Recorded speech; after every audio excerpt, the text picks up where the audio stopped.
Live everywhere. Daily Co's Radio on netrootsradio.com presents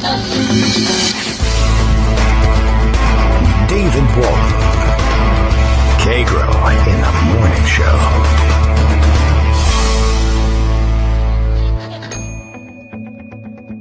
Now, here's David Waldman. Hey, good morning, everybody. How you doing? It is Friday, August 5th, 2016. Thank God, thank Flying Spaghetti Monster, thank whoever you want that it's Friday. It was going to become Friday anyway. You don't really need to thank anybody, I guess, except, I don't know, time. Father Time. How about that? It couldn't be Mother Time. I don't know why time's a father, but time's a bit of a mother, if you ask me. Anyway, wow, lots of fun stuff happening today. Donald Trump corrected himself, sort of, by way of admitting that, oh yeah, I didn't see a plane offloading cash, just pouring out of a plane, paying for hostages in Iran. I saw something completely different and misunderstood it and then interpolated, I guess, the rest. I suppose that sort of counts as a correction for him, but of course he told crowds of thousands the opposite and has been piping it out to his millions of fans for days. And I would wager a small amount of money that if he has a rally today, he'll repeat the lie.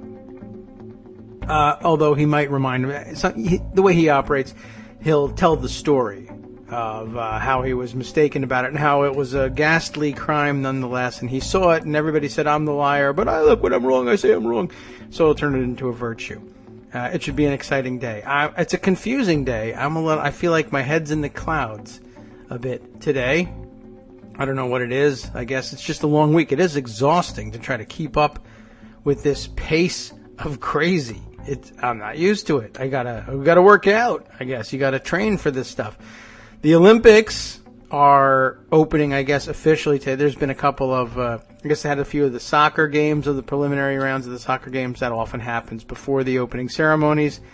So we'll get to see the ceremonies today. I assume everybody dances naked at a ceremony in Rio, so that should be exciting, interesting, difficult for the television cameras to cover accurately.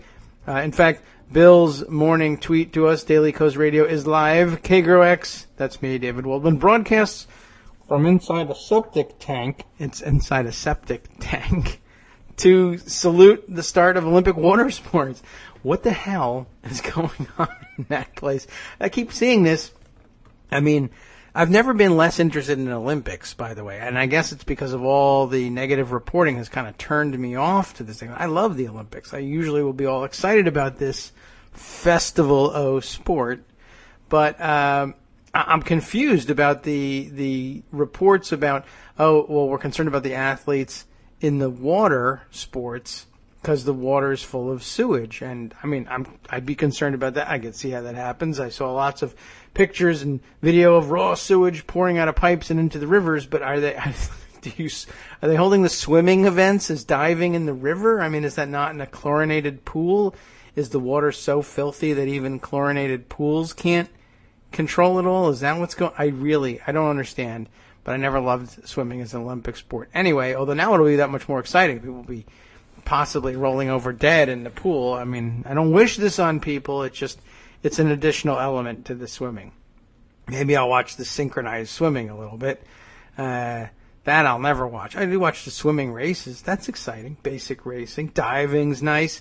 You imagine it's hard enough diving off one of those gigantic platforms and you're going into a sewer. That's got to make things worse, I guess. But at least now I understand the showers that they take in between each round and each dive. Anyway, wow, stories like that. I'm confused about a story out of Florida, of course, where George Zimmerman got punched in the face in a Florida restaurant. The best kind of restaurant to get punched in the face in, if you ask me. And it was a hell of a day. They got reported, I guess, in the late evening that he got punched in the face, and then people said, hooray, George Zimmerman got punched in the face because he was George Zimmerman, and everybody kind of wanted him punched in the face anyway, but you can't wish that on people. So when somebody goes ahead and does it entrepreneurially, you say that's very Well, good for you. Anyway, so it turned out, well, the first report was he got punched in the face because he was bragging at this restaurant that he had killed Trayvon Martin, which he did do, but he was bragging about it. But by late evening, the story got changed a little bit and clarified a little bit, and apparently 2 people hassled him in this restaurant. If I am now understanding things correctly, he's bragging to somebody somehow. I don't even know how that begins. Like, what can I get you to drink, sir? I killed Trayvon Martin. Isn't that great? Do you want something to drink? Care to start with an appetizer? I don't know how that starts. Anyway, restaurant patrons, it says here in this NBC News report, thought they recognized him and demanded proof of his identity. But, I mean, I don't know. I don't even know how this begins. Zimmerman showed his driver's license, leading one of the patrons, a man, to begin making racially offensive comments, Zimmerman said, according to the report. Here's what appears to have happened. One guy hassles him and says, "You're bragging about killing Trayvon Martin? I should punch you in the face," or something to that effect. The second guy, the guy who actually punches him in the face, it turns out, this seems to be classic. What I'm getting out of this is, this guy, the second guy, is a bigger racist, maybe, if it's even possible, than Zimmerman is.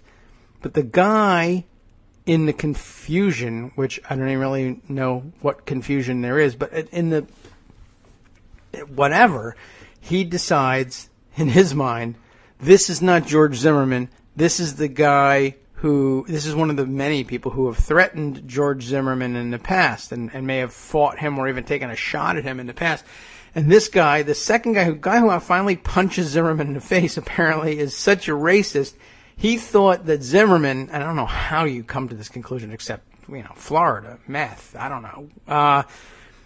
He comes to the conclusion that Zimmerman is in fact a guy who briefly made the news some months ago for attacking Zimmerman. And so he says, I'm going to punch you in the face for attacking George Zimmerman. So the guy who finally lays fist to face on Zimmerman is a guy who thinks he's defending George Zimmerman on racist grounds.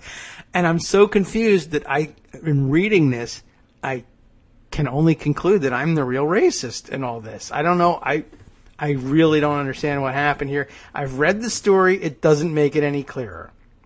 But interesting observation, in fact, one from Scott Charles today, who observed that, what this means is that Zimmerman is perfectly willing to stand his ground with women and children, but when it's a grown-ass man, as he put it, I don't know what the guy's ass was like, but I'm sure it's grown at some point. He's not so much. He's calling 911 and complaining and crying, and I'm going to sue you kind of thing. Yeah, no guns came out, and that's good.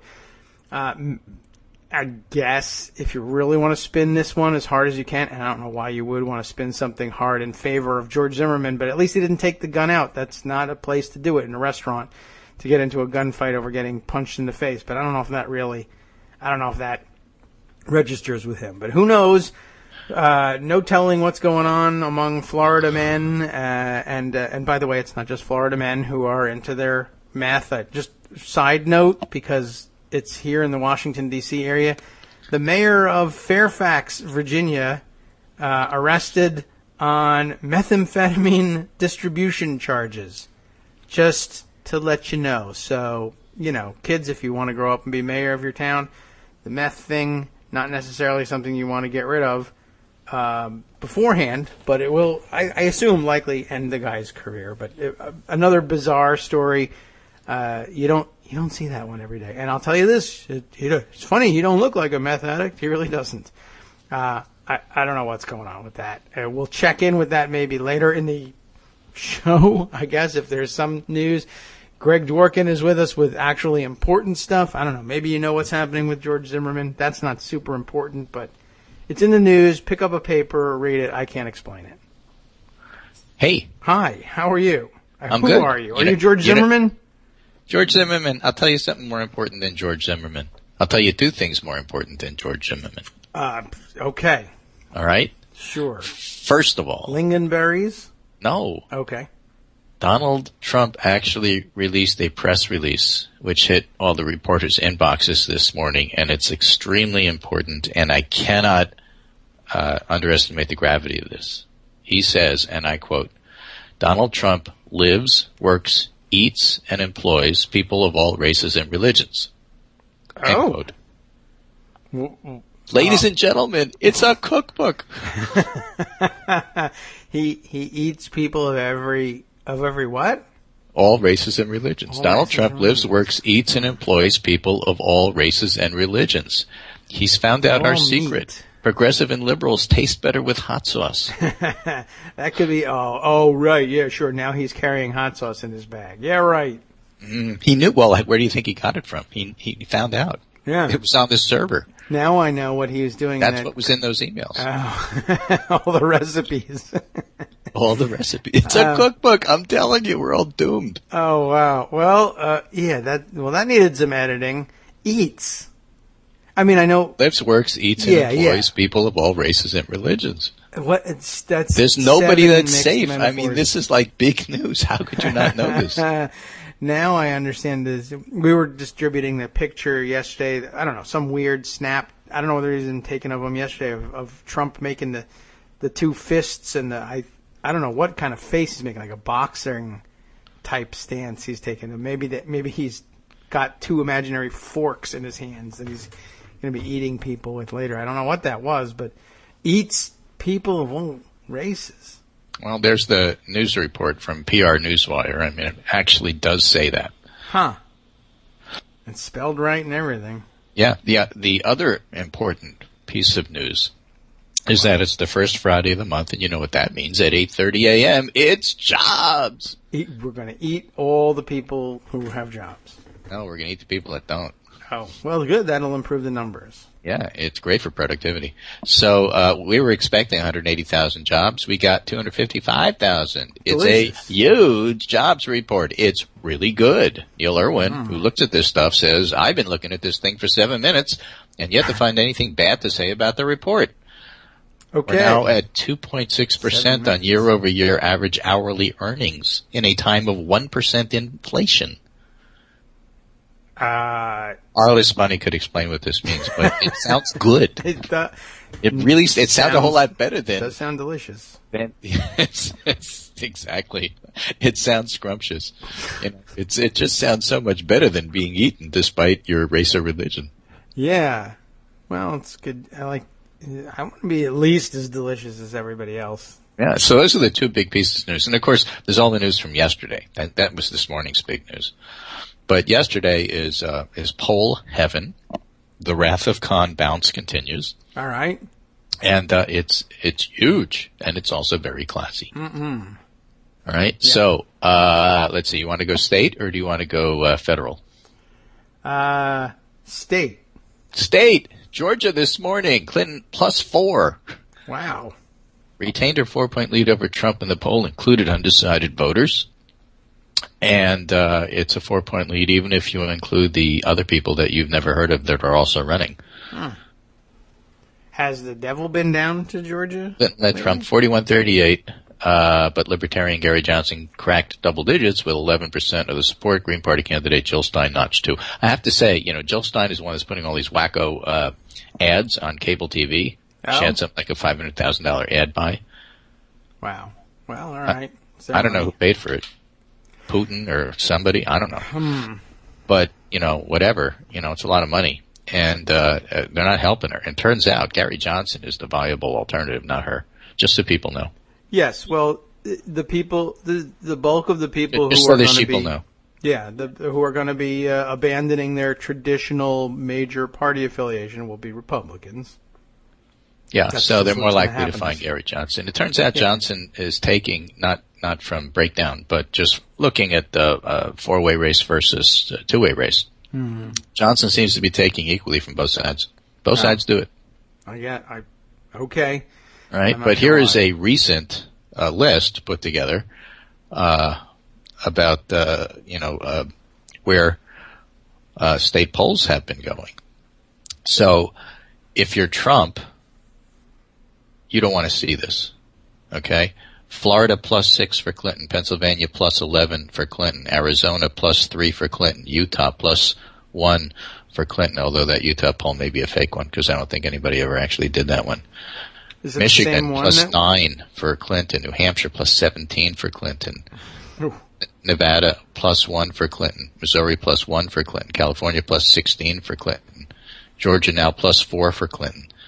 Oklahoma -24. North Carolina -4. Kind of a bogus poll there, but there it is. Kansas -17. So Oklahoma and Kansas still look pretty solid, given that they're swing states. But the rest of them really are looking pretty good for Clinton. So that's what's happening at state level. Huh. Now, Dave Hopkins, who is a political scientist, and I put this in the pundit roundup the other day, I think on Thursday, wrote a piece about Pennsylvania and how Pennsylvania generally is purple. That was right before that new Pennsylvania poll came out. But he made the point that the national polls are good enough as a surrogate because when you're winning by this much, you do not have to go state by state by state by state. For example, there is no way that Clinton has a 10-point national lead and loses Pennsylvania or Florida. Not happening. Right? When it's close, when you have a 3-point lead or a 4-point lead, then you have to go look state by state and see what's going on. This one might go this way, that one goes that way. But when you're winning by 15 points, which is what McClatchy has her up, you are not losing Pennsylvania and Florida. You don't have to look. Okay. I don't mind looking. Just saying. Clinton surges the big lead in McClatchy-Marist poll. McClatchy-Marist. Okay. She was up 42-39 last month. She's now up 48-33. 48-33. So it's statistical dead heat. It's not just the statistical dead heat. You know what the theme of all of this is? Trump is having trouble getting to 40. Good. In all of the polls. It's remarkable. It is. It's no wonder his staff is scared of being eaten. Yes, I mean, who has to tell? Can you imagine the guy that goes in and tells him, "Mr. Trump, you're down 15 points in today's poll. Get the hot sauce." Right. I mean, I assume you go in by saying, "Oh, they're lying about you again." I mean, get this. Great news, Mr. Trump. You're only down by 15 points. Yeah, I guess that's how you get. Could have been 35. Yeah. In the NBC Wall Street Journal poll, 47-38 Clinton. Remember, 30s. So 47-38. Yeah. That's a 9-point lead, and he's in the 30s. Yeah. So that's good, right? All right. For him, well, it's great for him because it's terrific for John McCain. Here's one that Harry Enton put together. I don't know what to say to that. Yeah. Okay. This is the Marist poll with the +15. When you're up +15, you get all these nice juicy nuggets. All right. Let me tell you about the 18 to 29 vote. All right. Right? Millennials, the smartest voters. So, yeah. Hillary Clinton, 41% among 18 to 29-year-olds. What percent? 41. Okay. I would have thought more. Okay. Gary Johnson, 23%. Wow, man. Jill Stein, 16%. Yeah. You waiting for it? Yeah. You ready? Well, Donald there's Trump, not that many percent. 9%. Yeah, okay. It's in single digits with 18 to 29-year-olds. He's a major party candidate running who can't crack double digits. That's astounding. Really surprising. We haven't had that. We have not had that. That's exactly right. Even the Romneys and the McCains of the world did better than that. They at least broke into double digits. Here's another one that John Harwood takes from that previous note came from Harry Enton. And John Harwood notes, looking at the NBC Wall Street Journal poll, let this sink in, he says. First female White House nominee leads male rival by 11 points on being commander-in-chief, 18 points on handling crisis, and 26 points on foreign policy. Oh. Okay. Now you have Mike Morelli, who's the ex-CIA director under Obama, endorsing Clinton today in a big editorial where he says that Trump is completely, totally unfit to be president. Remember, that's the whole theme of the Democratic Convention, trying to turn Clinton versus Trump into America versus Trump and disqualifying Trump. That's the whole theme of this whole campaign. Everything else is a variation. He's disqualified because of foreign policy. He's disqualified because he's a lunatic. He's disqualified because of his business practices. It's all variation on a theme, and a very smart theme that they picked. So some people say, well, how come the campaign's all over the place? They need to pick one or two themes. They have a theme. This is the theme. So Morelli comes up with this, and you have these foreign policy and crisis and commander-in-chief numbers. I just say this to put this whole email server thing in perspective. Okay. People will properly point out it's raised doubts about Clinton. And I say, sure. What kind of doubts? Well, people think she's not honest. Yeah, but they also trust her in a crisis, and they think that she's ready to be commander-in-chief. And you know what? For all the media focus and perseveration about favorables and unfavorables, it turns out to the American public there are other things that are kind of like more important. I guess so. Just saying. Yes. That was a good point. That was well worth the pause, by the way, word-wise.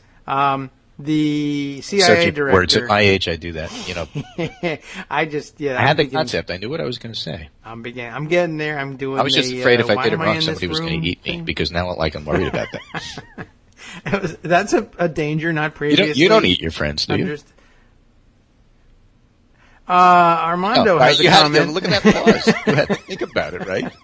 My God. Where's Armando? I mean, what does he do when people are wrong? Well, he's chiming in now, claiming that you're wrong. The CIA director is don't eat me, Armando. Just not Morelli. Yeah. Okay, Morelli is the director of Italian intelligence, I guess. I don't know. I got to tell you, that's a CIA director. I draw a blank on. Who was CIA director? When? Who? Now? This president? You're not supposed to know. Yeah. Oh, I guess not. That's a good point. You are supposed to. I mean, we're an open democracy and everything. Michael Morell. Okay. Yeah, Michael Morelli. That's like my high school. Yeah. That's the guy I went to high school with. During a 33-year career at the Central Intelligence Agency, this is the New York Times, so I'll read it to you so you don't have to waste a click. It's early in the month. During a 33-year career at the CIA, I served presidents of both parties, 3 Republicans and 3 Democrats. I was President George W. Bush's side when we were attacked on September 11th. As deputy director of the agency, I was with Obama when we killed Osama bin Laden. I am neither a registered Democrat nor a registered Republican. In my 40 years of voting, I have pulled the lever for candidates of both parties. As a government official, I've always been silent about my preference for president, no longer. On November 8th, I will vote for Hillary Clinton. Between now and then, I will do anything I can, and everything I can, rather, to ensure that she's elected as our 45th president. He was the acting director and the deputy director of the CIA between 2010 and 2013. Maybe he had trouble confirming somebody. I don't know. Yeah, maybe. That's usually the case. Okay. Right? All right. Well, that's good. Keeping a low profile while you're director of the CIA is a good idea.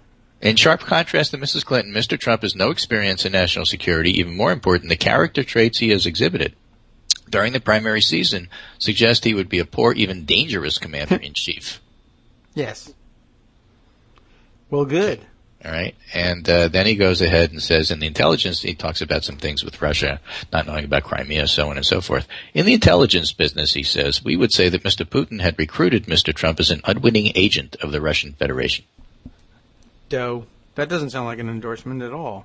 Right. My training as an intelligence officer taught me to call it as I see it. This is what I did for the CIA. This is what I'm doing now. Our nation will be much safer with Hillary Clinton as president. Mr. Trump has also undermined security, by the way, he says, with his call for barring Muslims from entering the country. This position, which so clearly contradicts the foundational values of our nation, plays into the hands of the jihadist narrative that our fight against terrorism is a war between religions. And he talks about the contributions Muslim America makes. Again, this whole Wrath of Khan thing has really killed him. Yes. Not good. This is a great piece from Philip Bump. 2 new polls put Donald Trump further back than Mitt Romney ever was. It's got graphs and charts, so therefore it must be good. It's got numbers. Right? Change for presidential polling shifts for Clinton since the last time pollsters conducted surveys. So from July to August, over a month.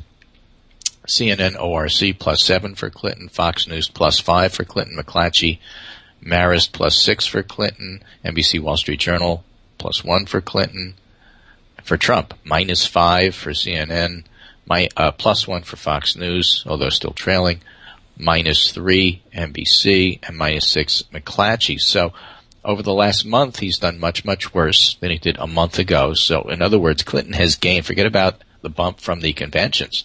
Clinton has gained compared to where she was before either convention. It's not like they canceled each other out. She's in a much stronger position. Okay. All right. So who is Trump leading with? Whites, but not by that much. Maybe by a couple of points if you combine, if you look at NBC Journal or McClatchy Maris, just a tiny, tiny bit. Whereas in both polls, and this is remarkable, I think it was the NBC Wall Street Journal poll, among black voters, she was beating him 91 to 1%. Mm-hmm. That 1%, who was that 1%? Did they poll Ben Carson? Yes, probably. I mean, it's as people were pointing out, this is within the margin of error for a small subgroup. So the actual number may be anywhere between +3 and -3, or +4 and -4, or whatever. In other words, if you look at it properly, Donald Trump may owe votes. Nah. Pretty bad. Okay, so the only people that vote for him are Republicans, basically, and white Republicans specifically. Women, okay. not so much. Well, we still allow them to vote and everything, so I guess we got a deal.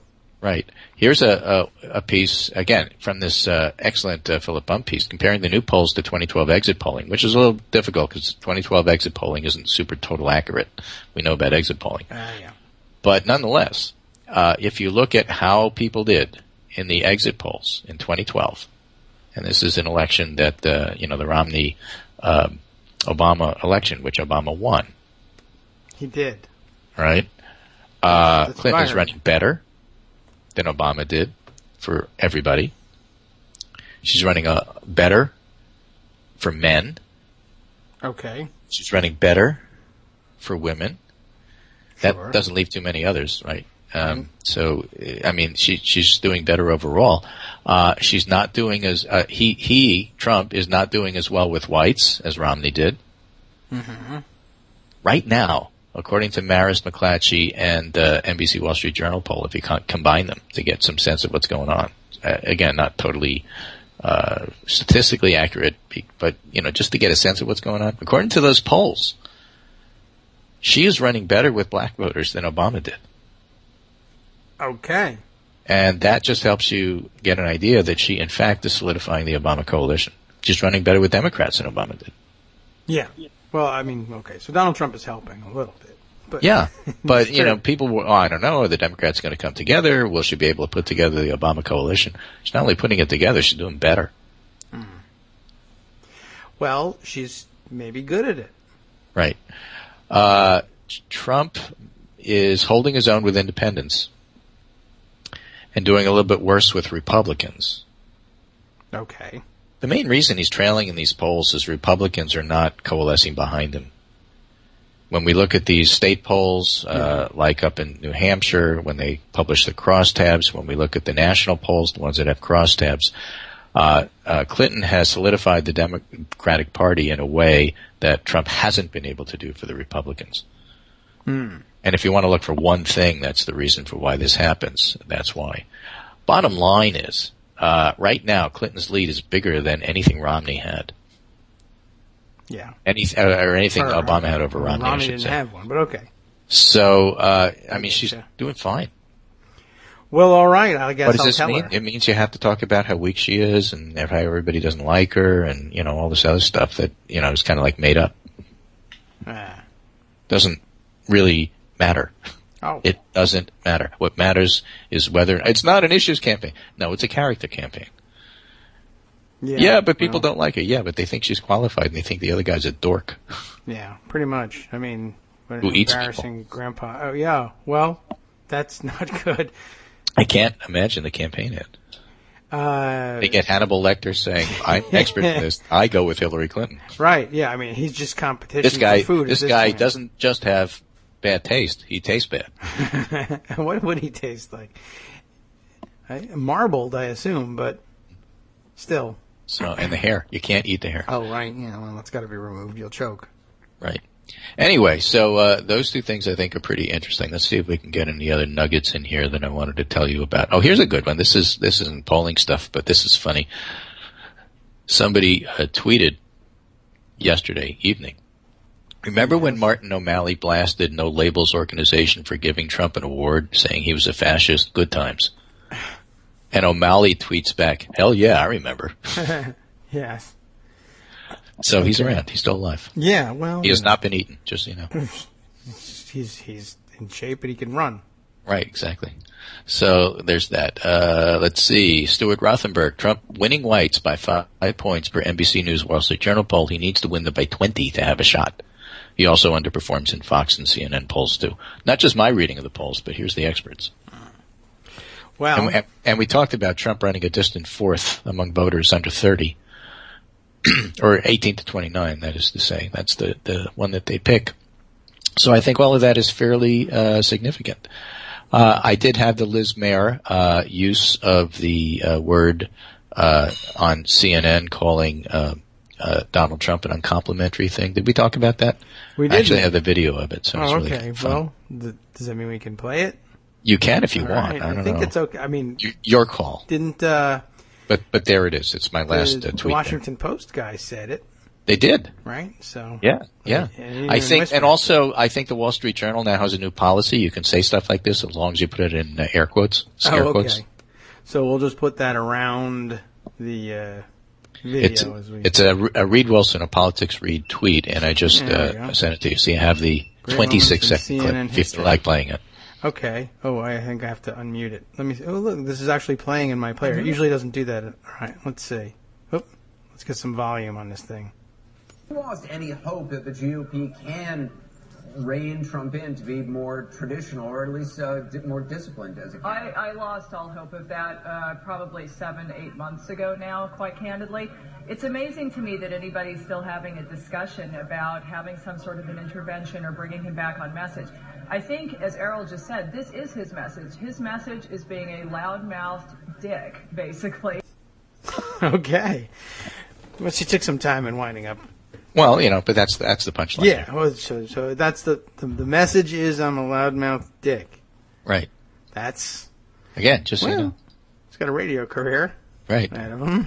Now, today she'll just say the same thing, except she'll say, actually the problem is that he's a loudmouth dick who eats people. He's right. That's right, which is really scary when you think about it. All right, so the New York Times today, who will be president? They have their latest polls, of course, and the poll synthesis and who's ahead. Hillary Clinton has about an 80% chance of winning the presidency. This is awfully high.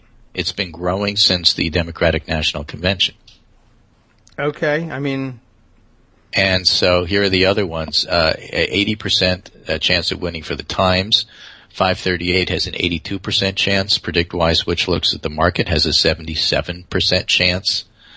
The Princeton Electronic Consortium, that's Sam Wang's site, has an 85% chance. He's a polls-only kind of guy. And Cook Report, of course, still has it leaning Democratic, and Crystal Ball, Larry Sabato has it as leaning Democratic. And then I have to look up this RGPR thing. Looks like a Republican-leaning thing, which calls the election a toss-up. Sure. I'm going to toss up if they continue to publish like that. Right. Let's see if we can learn anything about them. Rothenberg and Gonzalez political report. How can they have this as a toss-up? Stu's smarter than that. I don't get it. I don't know. They're looking at electoral votes only. And they just have, they're not willing to push the electoral. Well, wait a minute. Their latest reading is old. This is July 1st. Let's see if we can get a new one. Oh, okay. That might be the old... That might be the old one, yeah. It's from July 1st, 2016. And even in that one, they assign her 332 electoral votes. Yeah. And him 191. So I don't know why they get tossed up there. I don't think that's right. Both have numbers in the result, so it's the same. Anyway, the major picture there is that everybody who's looking at this gives a big win to Clinton. So that's where it's at. So we can pretend that it's a close race and he can still come back and anything can happen and a meteor can hit and maybe Julian Assange is going to release all of the emails showing the menus and recipes that Democrats use to eat their own. because we are good at that, eating our own. We've been doing that since 1972. But, maybe all of those things will happen. But you know what? He's losing. Yeah. Well, there was a time she's going to be the next president. Suck it up and get used to it. In the immediate aftermath of the Republican convention, I guess 538 was saying, well, okay, if the election were held today, but 538 was still the only one saying, okay, well, it's a toss-up at that point. But then within a week, it was back to 70, but high remember, 70s and 80%. We are not saying anything bad about 538. Their models are very sensitive. I'm just saying that's the only people I saw saying anything like a toss-up, and then it only lasted 4 days. And it's not their fault if they have sensitive models. Here's two interesting things I'll throw in before I leave. All right, so Donald Trump is trying to catch up. Everybody's telling him he has to reset and he has to pivot and he has to do all this, sensible stuff, not tell people about his proclivities for eating people and all that sort of stuff. So what does he do? In order to get back in the race, he goes to delegate-rich Maine. Right. We love Maine. Yes. We love Bill in Portland, Maine. Yes. So he goes to Portland. Now, Maine is split into 2 congressional districts. And the way it works is that the winner can get all of the electoral votes, but there is a situation, at least in theory, not that it's ever happened because it hasn't, where one person could win everything except for a congressional district, and if the other person wins a congressional district, they can get a single electoral vote out of it. Yes, they'll split 3-1. Now, if you look at a map of Maine, which is a very big state, Portland is in the south. And the CD that might go to Trump, which is a little more conservative than the one in the South, is in the North. Right? Banger's probably the biggest population center there. I haven't looked. But the media is much better in Portland. So I was talking to some of the Maine people about this. Steve Kornacki was explaining this to me last night. Amy Freed, who's a political scientist in Maine. And if you go to Portland and have a rally, everybody in Maine, including in the 2nd district, not the 1st district, knows that Portland is in the 1st district and not the 2nd district. But Maine being what it is, everybody in Maine will know you're there. Portland has the biggest newspaper. It's got the biggest media outlets. So it's not like the folks up north won't know you're there. At the same time, if you're in Portland, you can get covered in Massachusetts and in New Hampshire. Yes. So, it's like if you want, I'm in Fairfield County here in Connecticut. And if you want to get coverage in Fairfield County, just go to New York City. Yeah, it's expensive, but if you're on the New York TV for free, for example, everybody in Fairfield County will see you because we get all the New York stations. So why are you in New York to give a message to Connecticut? Because that's how the media works. So he's in Portland for that reason, rather than North. A minor mystery that my in-the-know friends solved for me. I see. Now, why was he in Maine at all? Nobody has a clue. Wow. But at least if you're going to go to Maine and you want to talk to the people up north, the most efficient way to do it is stay south. Who knew? Okay, I guess. So that was kind of interesting. Another thing is that somebody who actually watched it, Strid340 tweets this morning, at the Maine rally yesterday, Trump made a point of saying that Pence asked for permission before endorsing Ryan. So it was another dominance game. Yes, I saw that bit. That was pretty interesting. And it's not just that we all knew that Pence needed to ask permission. He wound up in the end. Pence wound up endorsing pretty much everybody, Ayad and McCain. But Trump made it clear. Trump made it crystal clear that only happened because Trump said it was okay. Yep. And then and then I was saying yesterday that's when he finally let Pence eat the treat that he had been balancing on the bridge of his nose. Don't talk about eating things. It makes me nervous. Well, what's he going to eat next? What's he going to bite off his nose to spite his face? Oh, no, more eating things. Anyway, so, the major questions raised about Donald Trump's diet today, which I think need to be answered because, it would be irresponsible not to speculate. Right. He eats them with a knife and fork, though. I know that's true. Right. So Jonathan Carl asked Rick Klein this morning, has any candidate who said the only poll that really matters is on Election Day ever won? Oh. This is one of these things we want to know, because we're waiting for this. We're waiting for Trump to say the only poll that matters, because he's, really into polling. he might not even think Election Day matters. I wonder if he's. I wonder if he would count as rigging. The fact that we wait. Has the candidate who said the only thing that matters is who I'm eating for dinner ever actually won? Right. We don't know that. We have to go back in the archives and look. I guess so. What would Trump drink with, say, someone's liver? I mean, he's not a human blood, of course. I guess so. It's not Chianti. I mean, it's not even a question, right? Nick Confessori, on the other hand, looks at Clinton, who's not necessarily. I mean, these people are rough. They're tough. A Clinton policy the whole country can get behind. There's a report in the New York Times today.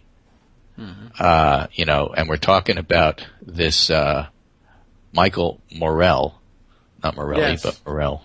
Right. Morelli's you're right, it's a great Italian restaurant down the block here. He has this one paragraph that all the reporters are talking about. You'll see why. All right. It reads, and I quote, "I never saw her bring politics into the Situation Room. In fact, I saw the opposite. When some wanted to delay the bin Laden raid by one day because the White House Correspondents' Dinner might be disrupted, she said, 'Screw the White House Correspondents' Dinner.'" There you go. And Rebecca Sinderbrand and others said that's not the word she used. What does she call the White House Correspondents' Dinner? Yeah, she may have a different term. Yeah, see, we're talking about eating again. It's all about, they were going to eat the reporters. I don't know. Right. But it was a very tough-minded comment. I would guess so. And Nick Confessori is right. This is a Clinton policy the whole country can get behind, because do we really care about the White House Correspondents' Dinner? We do not. No, not a whole lot. And although now I do want to know what the menu is. Right. Just for safety's sake. I just need to make sure. Just for reassurance. Oh, it's White House Correspondents, I would assume. It's a cookbook. I'm going to leave you with that. And that's my roundup for today, end of week. We should leave you on that happy note. We planning Monday, we're here. Tuesday. Yeah. We have a whole... Something. Yeah, we're on next week. You're on? I'm not. Okay. I won't be here Tuesday. No Tuesday? But yes, Monday. And we'll talk about what happened over the weekend. New polls, I'm sure. We'll see whether or not the Wrath of Khan bounce lasts or doesn't last, what's going on. Yeah, but Donald Trump is losing this election, and following it is getting to be more and more fun all the time. So long as he's losing. I guess that's the word. Yeah. He keeps digging. I just don't know what he's going to do next, and now I'm worried he's correcting himself. I don't know what that means. Well, you should be. I mean, this is well worth bringing up. Thank you for doing that. Because the reason that he's losing is because he has not consolidated Republicans. There's obviously room to grow, and he will consolidate some Republicans. Therefore, Clinton's lead will shrink. Do not panic when that happens. It is inevitable. Okay. She still wins. Okay, can I panic a little? Only if he asks you or says comments about whether or not you have great taste. Okay. Then panic. Yes. I love that Kagro X. He has great taste. Oh, my God. Well, yeah, it's summer and seasonal. Yeah. Seasoning. Well, I said, all right. I'll see you. Okay, very good. Thanks. Have a great weekend. What else can we say? I don't know. Just watch your back. Right, Take care. Careful. Okay. Thanks. Baby back. Everything is now leading me to this. Okay. Wow. What a day. Cannibalism. I didn't think we were going to get there, but we did. What a strange...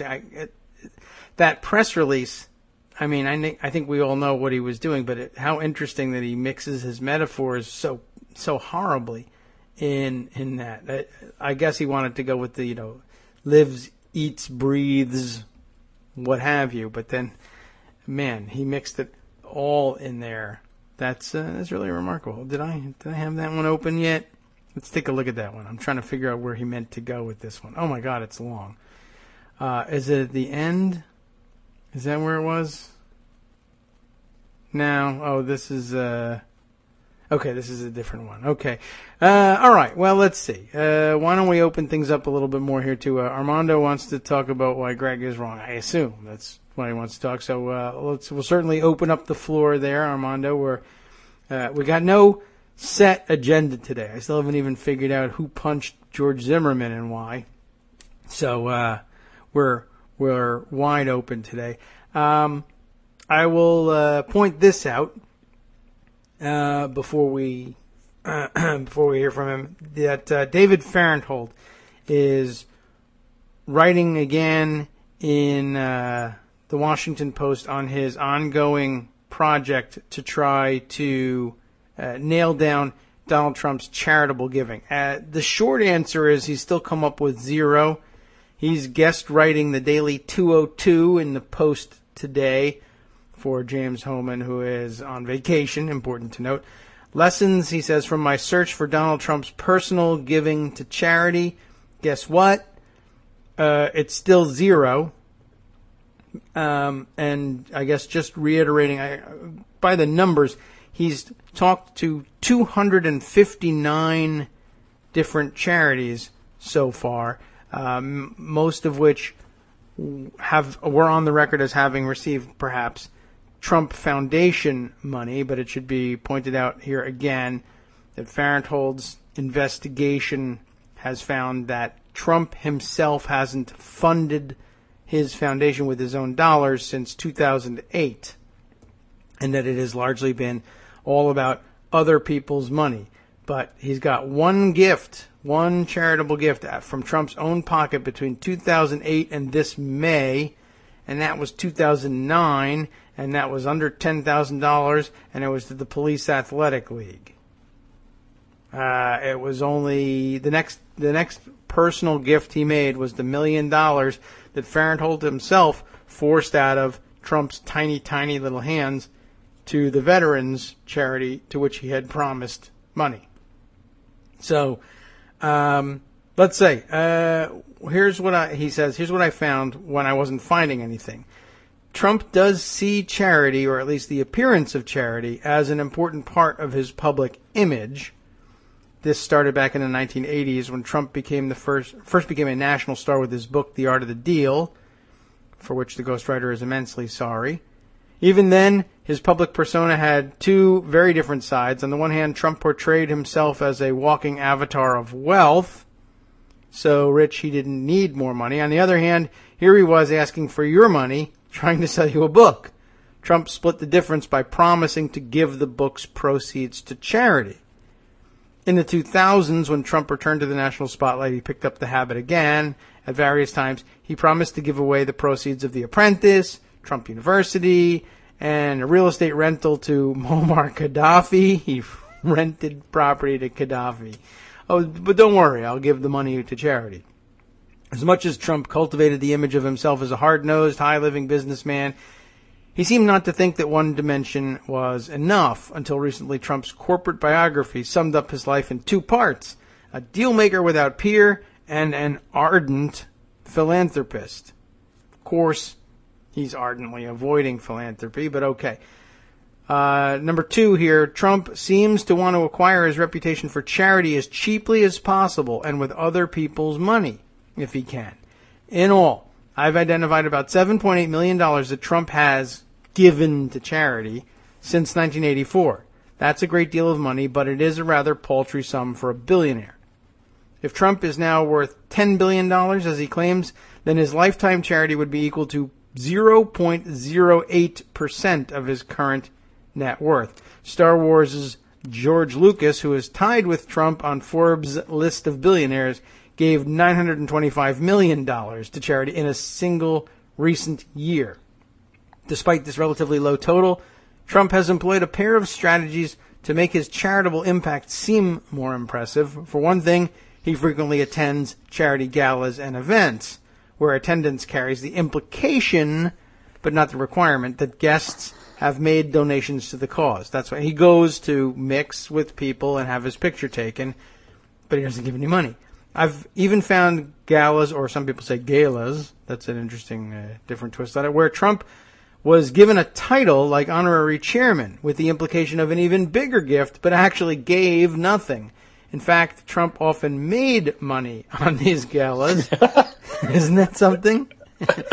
Since they were held at his Florida clubs, which is also amazing given that usually if you have a space like that and you're the honorary chairman of an event and they use your venue for the event, it's a gift to, you mark it down as a gift to the organization. It's a $10,000 rental fee. I waived it because, it's a charity. He doesn't waive the price. He takes the money from the charity and then lets them have it, and then demands probably to be honorary chairman, and then gives them no money. And I wonder how many charities realize afterwards, hey, he didn't give us anything. I think they come away with the impression he let us. I mean, he made the venue available. True, he didn't give us the venue for free, and we made him honorary chairman, and he was there. And he's a draw, I guess, and he brings people in. They want to go, they want to meet Donald Trump. They come, they pay for tickets. But I wonder whether they ever notice he really didn't give us anything, and whether anybody ever calls him on it. And what he says, he probably just says, listen, you had your event at Mar-a-Lago. That's huge for your organization. That's publicity you can't buy. But we did buy it. Oh, yeah. Well, no. David, you remember the story about when his guys in his business who thought it was just good business to give some corporate money to charities, and he said, no, don't give that. Just tell them I'll be there. That's worth $1 million. Yeah, I don't remember. Well, I don't know if I remember that story, but that definitely sounds familiar. I saw the video. No, actually, I read the story. That's no proof of anything anymore. But. Yeah, I mean, that sounds a lot like him. He would think that his attendance is an in-kind gift. And you can make the argument, well, back when he was somewhat popular and apolitical, I suppose you could have made the argument that was true. There were certainly people who, the kind of people who think golden chairs are good. I don't believe that for a second, to be honest with you, but fine. You don't have to believe the argument. But you can make the argument that. Oh, you can make it. Yeah. But it's not the craziest thing he's ever said. There are people who I understand would be the kind of people who would be like, another charity event. Well, Donald Trump's going to be. Oh, Donald Trump's going to be there. Well, I want to go. Let's say a celebrity who might say, especially a down on their luck celebrity who might say, I'll go. I'll have my picture taken. I'll schmooze with them a little bit, and maybe I'll get on Celebrity Apprentice. That's networking. There are people who might network with them. Certainly people who are billionaires in their own right, or the Celebrity Apprentice draw. Yeah. Jesus. Or real estate developers would say, to hell with that. I'm not going to go because Donald Trump is there. But people who think they might get a leg up on something because Trump is there and they can talk him into a deal, and don't realize that he rescinds most deals, would maybe go. So he's certainly.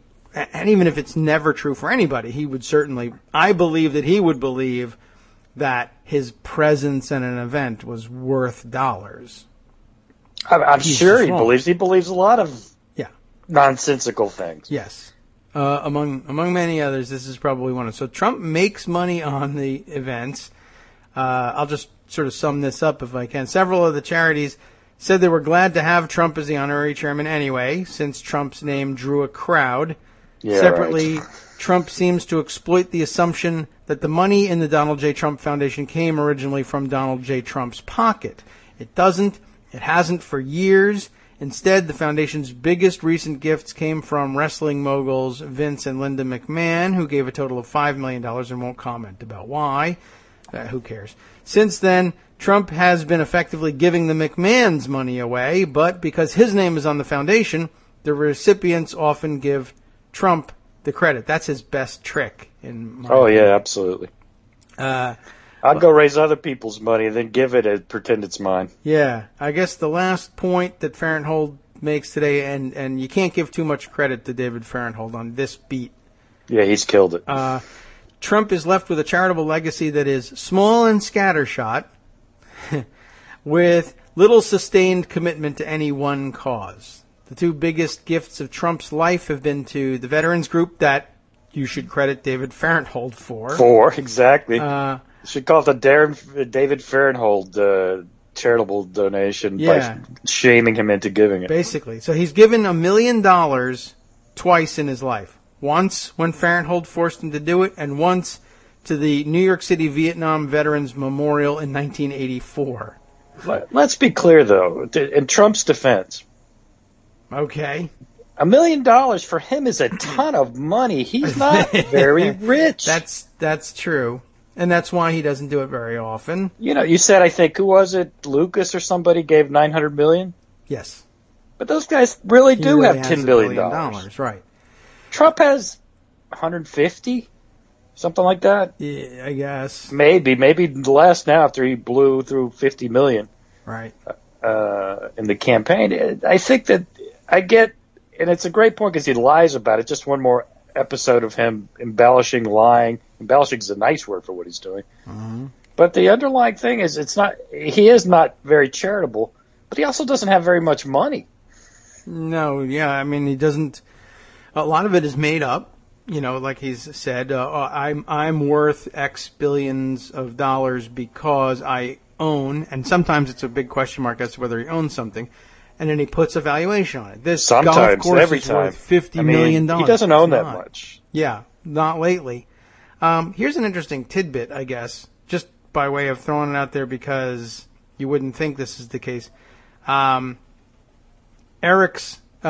son Eric. They're out on a hunting trip again. Yeah. Well, it says here he started a foundation. I mean, largely with everything's his dad's money. But anyway, he started a foundation, and he has an actual focus of and a laudable one: children's cancer research. Okay. Now at age 32, Eric Trump has a surgical center named for him at St. Jude's Children's Research Hospital in Memphis. And even if he was just taking the McMahon's money and doing things with it, a children's research hospital at for St. Jude that's a good one. The only things, by contrast, named actually, and this is an interesting thing. I mean, given how dedicated Donald Trump is to putting his name on things, when it comes to charity, this is the sort of thing that's usually up to the charity to make the decision. Are we going to put his name on it? And guess what? Nobody ever does because he doesn't give any money. The only thing named for Donald Trump... but the thing is, charities aren't stupid. Right. The people know what they have to pay to get their name on things. I mean, they're willing to part with honorary chairmanships at events, but they're not going to put his name on a children's research hospital unless he gave a ton of money. So Eric, whoever's money it was, came up with it in a gigantic lump sum.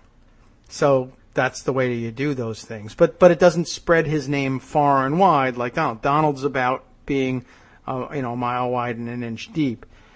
And but there are things named after Donald Trump in the world, and he discovered them, and they are a bench in Central Park and a single chair in a theater in New Jersey. Oh, my God. So that's not even very wide. That's not a mile. That's New Jersey and New York. A bench and a chair. 2 more chairs. They don't giant ass that he is. That's what it is. So there you go. That's what Farenthold is up to. He's stretching the story out terrifically, but this is never going to end because there's no end to the number of charities in the world, and the answer from all of them is no. Donald Trump never gave us any money. He could do this forever. So he's, I guess, David Farenthold and Kaiser Khan have just absolutely murdered this guy. Yeah, Khan has really killed him based on the polling. I to admit to being a bit surprised on the polls, like how that Khan had such a negative effect. I thought it was more the elite would be turned off to it. I didn't think it would seep so deeply in the polling. But at least based on the Fox poll, it was 70% disapproved of the way Trump handled the Khan situation, and only 20% approved. Yeah, 70%, I was surprised. He's got it now to the point where in Maine yesterday, the protesters that showed up at his rally in Maine didn't say a word. They just stood and held up pocket constitutions, and everybody knew exactly what they were doing. And, of course, it forced on video for them to stand up, hold the Constitution aloft, and be booed by the crowd. The crowd, of course, knowing that they're referring to Kaiser Khan, but the visual is Constitution, boo.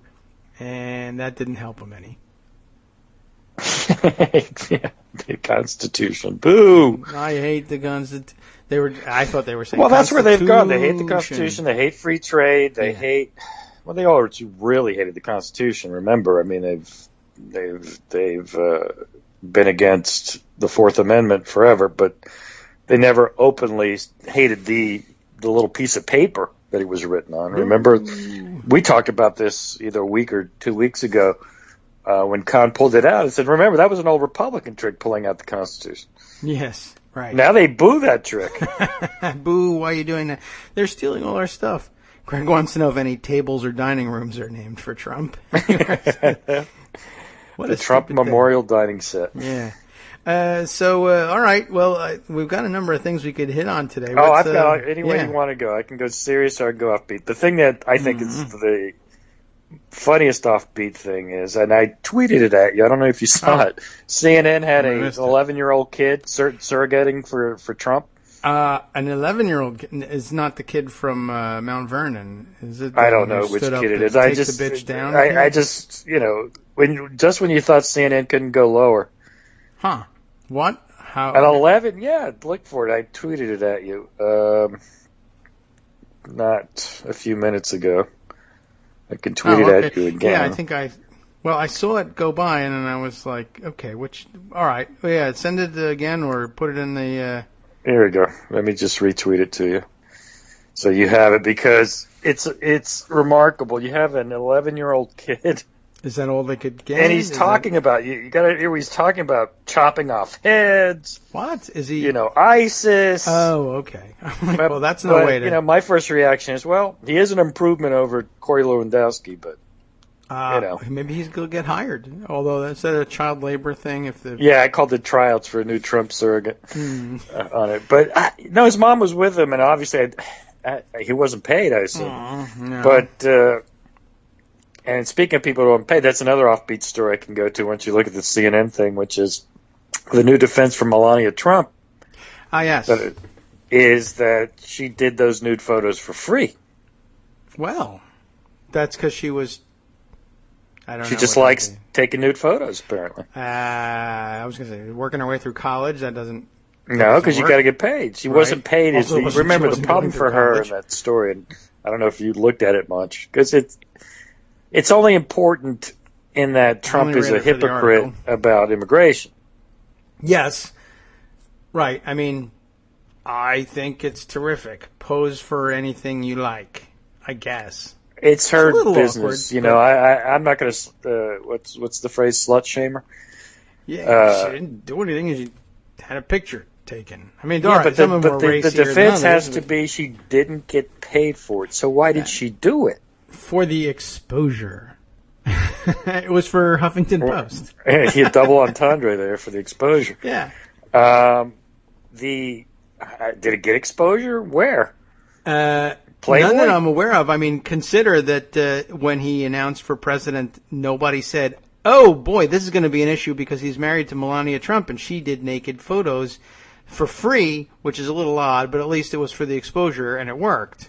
This was like a secret somehow. What? You're saying Trump saw the pictures and that was the exposure. Oh, maybe that was it. That could have been it. Originally, the idea was, well, I would like to make sure Donald Trump sees these pictures and then he'll be entranced and marry me. I don't know.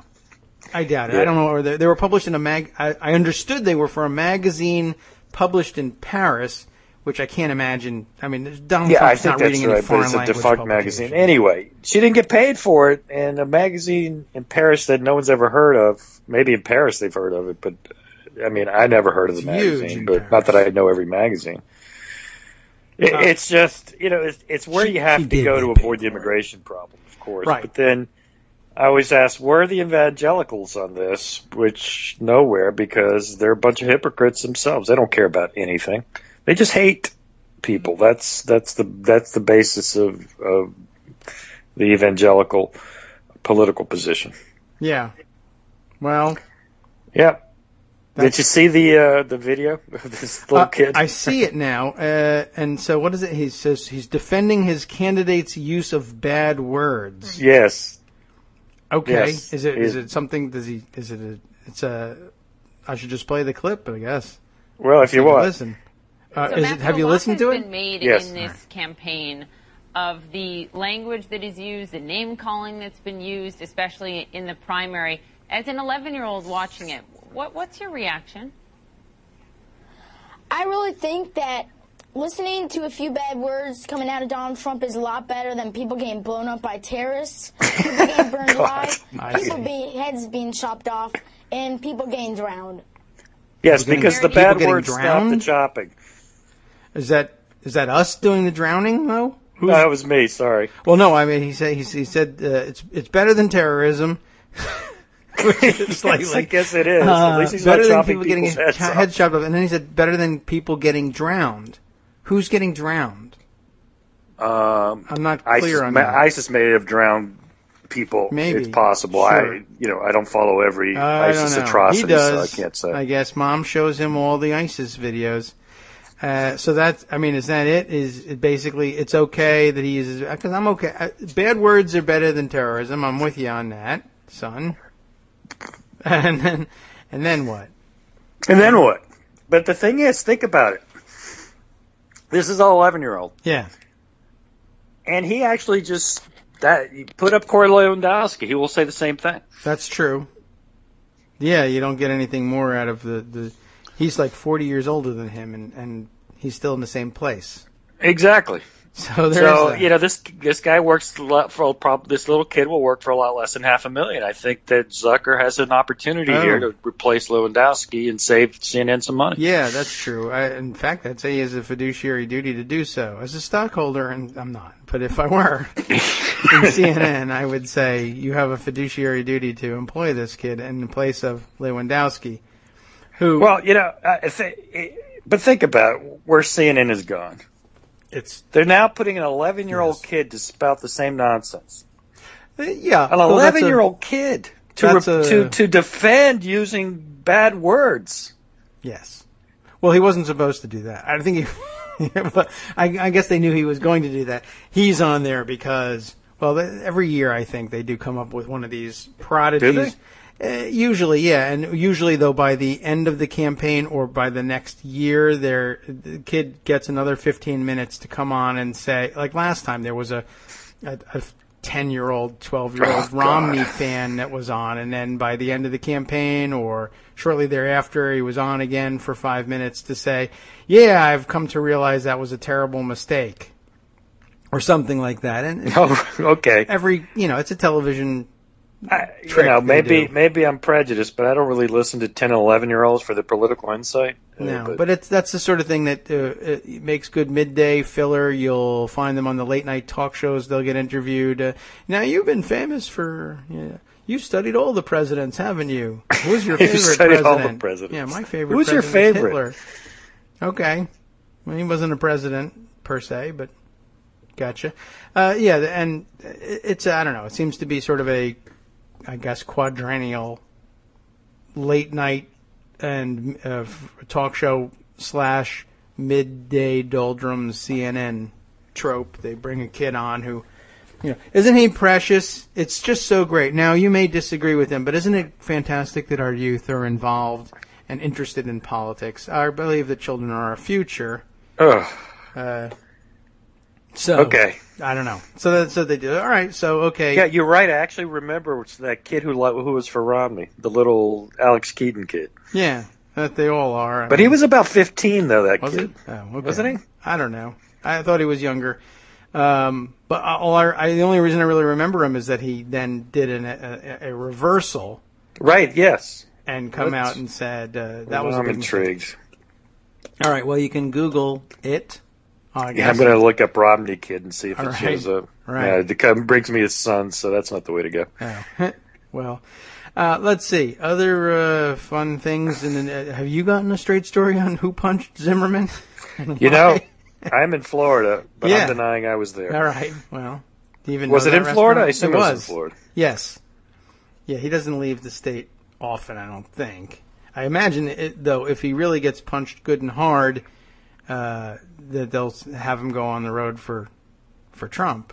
I wouldn't doubt that that's a possibility, or at least it'll work for him in Florida. Well, he's one of these days we're gonna, listen, I'm not hoping it happens, but one of these days we're gonna read, Zimmerman shot and killed.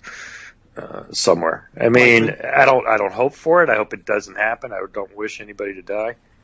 But he's just that kind of guy, isn't he? He is. He gets mixed up in that a lot. Now he gets into arguments about it quite a bit, and of course, the funny thing is that the Armed Society, Polite Society, I think, dictates that you not purposefully go out and get into those arguments in Florida or anywhere else, because he's very likely to run into somebody who will just shoot him over that. He's also quite likely to accidentally shoot himself, I think. Yeah, that's true. And or have a girlfriend shoot him in a fight. Yep, in self-defense. Yeah. Yeah, I mean, Zimmerman is obviously not mentally well. We knew that, I think, almost immediately, but, you know, the last few years have certainly confirmed all that to most of us. So, and no, I don't know the guy. The story sounds weird. The racist guy beat him up because he misunderstood.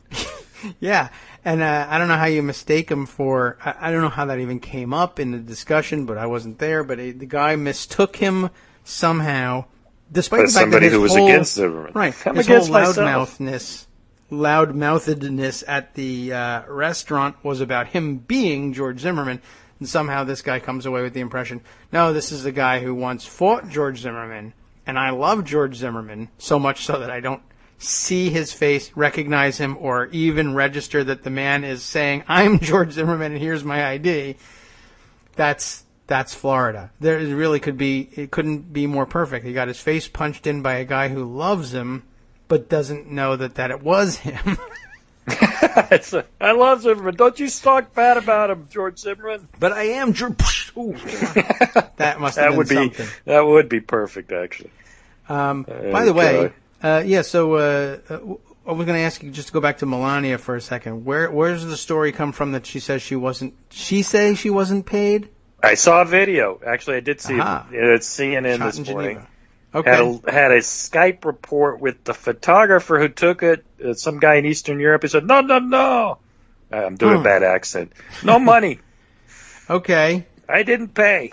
although I saw something earlier, I thought that the guy who did the photos was English, but maybe not. Yeah, well, maybe this was some fake guy. I mean, I'm not saying it's really not, that you're wrong. Yeah, maybe. Melania, I mean, it was on CNN, so that means literally nothing. Right, that's true. You flip a coin as to whether it's accurate or not. I took the pictures. She don't get paid. Baba Booey, Howard Stern. Wait a minute. Exactly. It could have very easily been that, or it could have been that little 11-year-old kid with a disguise. True, also. Although he really should not have been shooting those pictures. Yes, that's Melania's former modeling agent, according to the AP.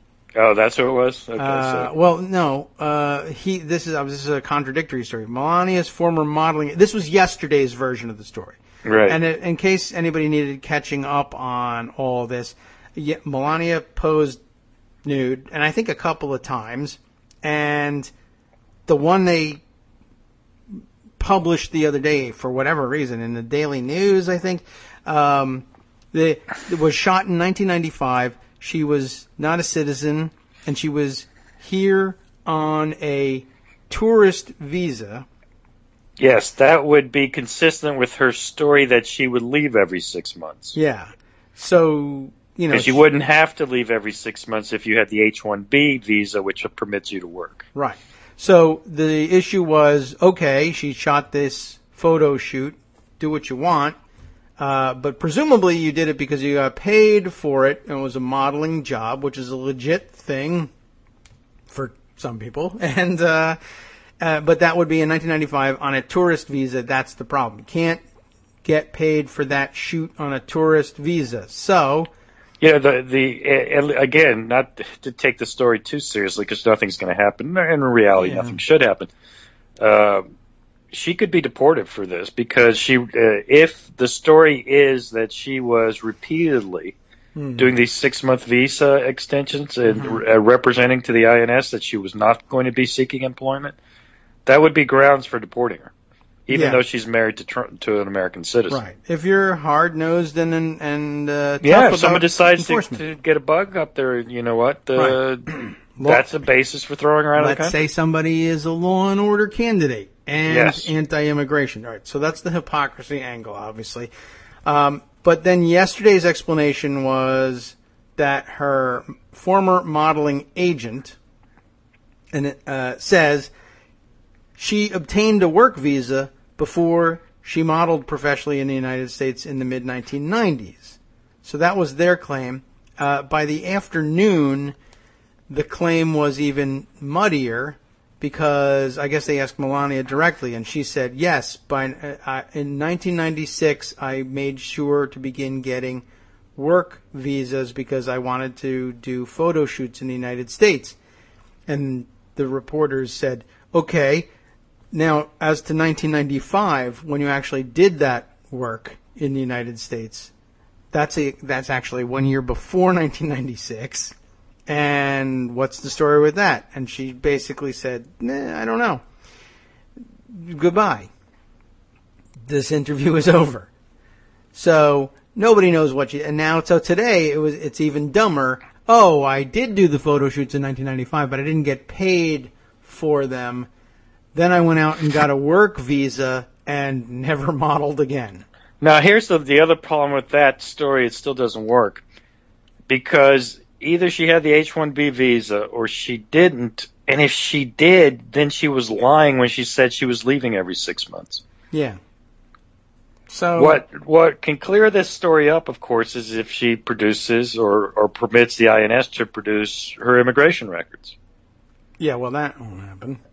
And if they don't, I think you know that she did something illegal. Uh-huh.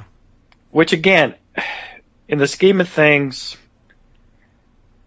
it's not a big deal. I mean, this is, in the immigration circles, it just doesn't matter. Listen, I'm going to get in trouble here. My aunt came from Cuba recently, and she overstayed her visa. Yeah. But we put in for permanent residence for her, which Cubans have a very special preference. Mm-hmm. You know, basically we get in. So it's been a matter of time, but she, in theory, she's illegal in the country right now. Oh. I suspect she will be legal in the next month or so, but right now she's illegal. And this is not uncommon. I mean, a lot of people do this and they stay and they apply here. People don't leave the country to then get back in line. That doesn't happen. Mm-hmm. So I'm not really thinking that's a big deal. The big deal here is, of course, Donald Trump wants to build a wall. Donald Trump says we have this huge immigration problem. People aren't following the rules. He's a law and order guy. We only want legal immigrants. And it's pretty clear, I think, that his wife wasn't a by-the-book legal immigrant. Yeah. Which, again, from my perspective, I don't care about her individually. I don't think anything should happen. I don't think anybody should care, other than the fact of the, immense hypocrisy here. That Donald Trump would throw, if it was a brown Mexican woman who did this, yeah, he would be the first to say throw her out.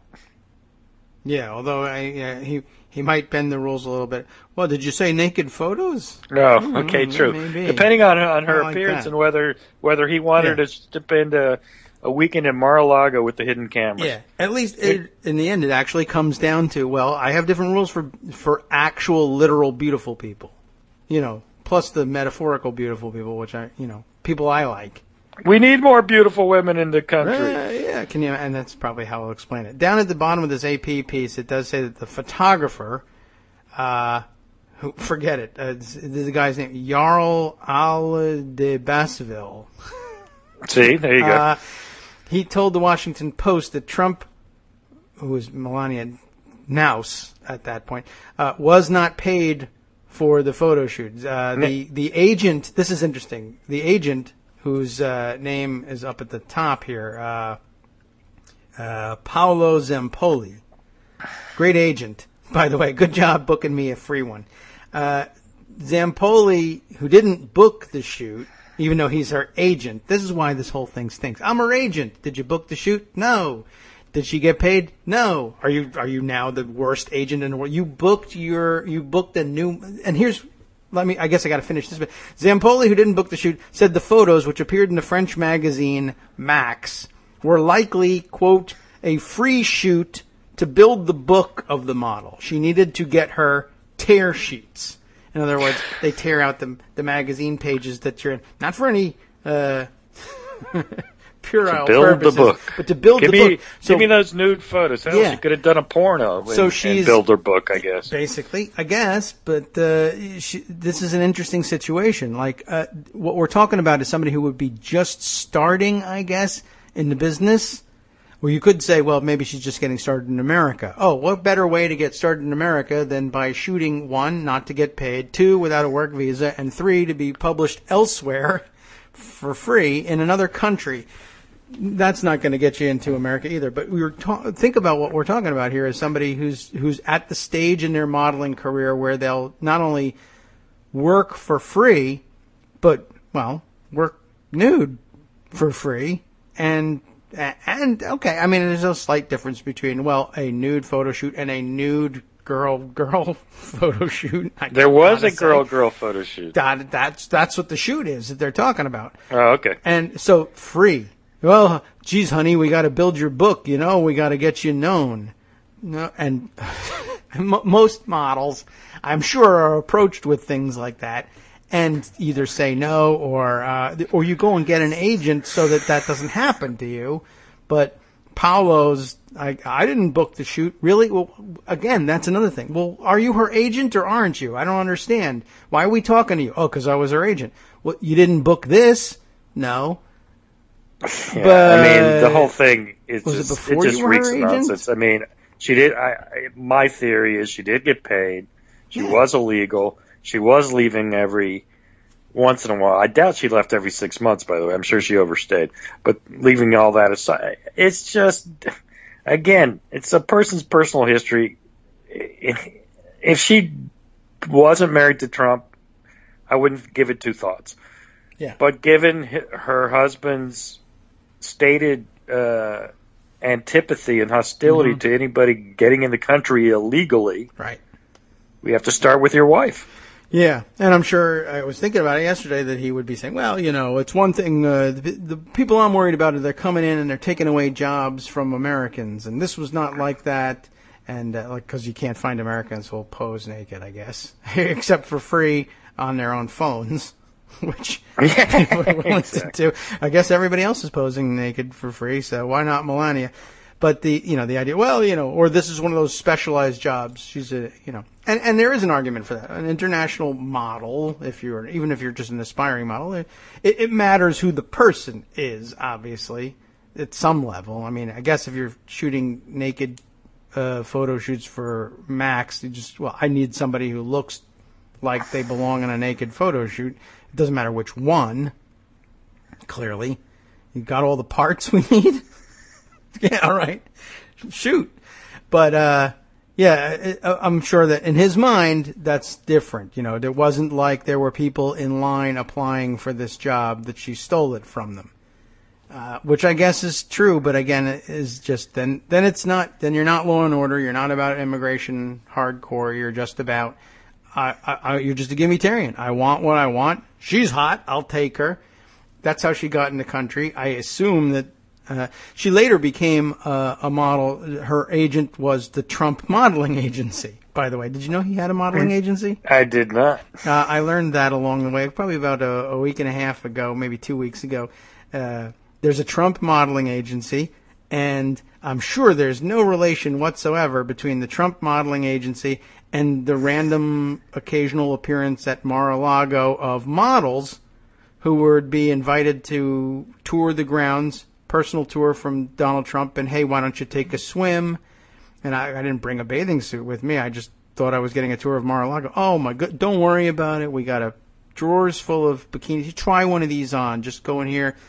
And then he'd parade her around and probably not secretly videotape her inside the changing room. What do I know? Maybe he did. I'm just saying he probably didn't.